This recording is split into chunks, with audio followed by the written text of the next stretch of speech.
মহিষাদল বিধানসভা এবং নন্দীগ্রাম বিধানসভার ভোট গণনা হবে। এই ভোট গণনাকে কেন্দ্র করে 200 মিটারের মধ্যে ভোট গণনা কেন্দ্রের 200 মিটারের মধ্যে বিএনএসএস এর 163 ধারা অর্থাৎ 144 ধারা জারি আছে। আপনারা এই এলাকার মধ্যে বেআইনি জমায়েত অর্থাৎ 5 জনের বেশি এক জায়গায় জমায়েত করতে পারবেন না। এই এলাকার মধ্যে কোন রকম মাইক্রোফোন, সাউন্ড সিস্টেম বা লাউড স্পিকার চালাতে পারবেন না। এই এলাকায় বিজয় মিছিল করতে পারবেন না বা বাজি পোড়াতে পারবেন না।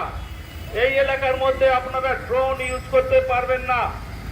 আইন সম্বন্ধে আপনারা সতর্ক থাকুন, অন্যথায় আইন ভঙ্গকারীর বিরুদ্ধে কঠোর আইন গ্রহণ করা হবে। আপনাদের সকলের সহযোগিতা আমাদের একান্ত কাম্য, যাতে আমরা শান্তিপূর্ণভাবে ভোট গণনা সমাপ্ত করতে পারি।